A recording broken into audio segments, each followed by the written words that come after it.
Cup চা আর একটু আড্ডা, এই দুয়ে মিলেই বাংলাদেশে গড়ে উঠেছে সবচেয়ে বড় সামাজিক নেটওয়ার্ক চায়ের দোকান। শহর থেকে গ্রাম প্রতিটি মোড়ে থাকা এই দোকানগুলো শুধু চা খাওয়ার জায়গা নয়, বরং খবর জানা, মত বিনিময় আর মানুষের সঙ্গে মানুষের সংযোগ তৈরির কেন্দ্র।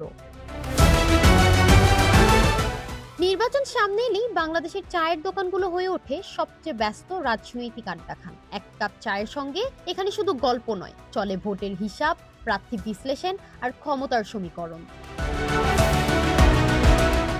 চায়ের দোকানের বড় সুবিধা হলো এখানে রাজনীতি হয় খোলামেলা আর সরাসরি। নেতা কর্মী থেকে সাধারণ ভোটার সবাই একই বেঞ্চে বসে মত দেয়। ফেসবুক পোস্টের মতো ধীর নয়, এখানে প্রতিক্রিয়া পাওয়া যায় কথা বলার সঙ্গে সঙ্গেই।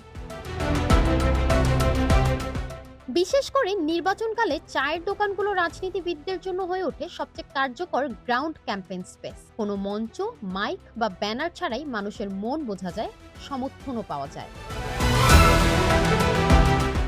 ডিজিটাল প্রচার যতই বাড়ুক, ভোটের রাজনীতিতে মানুষের আসল মনোভাব আজও ধরা পড়ে চায়ের কাপের ধোয়ার মতোই। তাই বলা যায় বাংলাদেশের রাজনীতির সবচেয়ে বড় নেটওয়ার্ক এখনো চায়ের দোকান।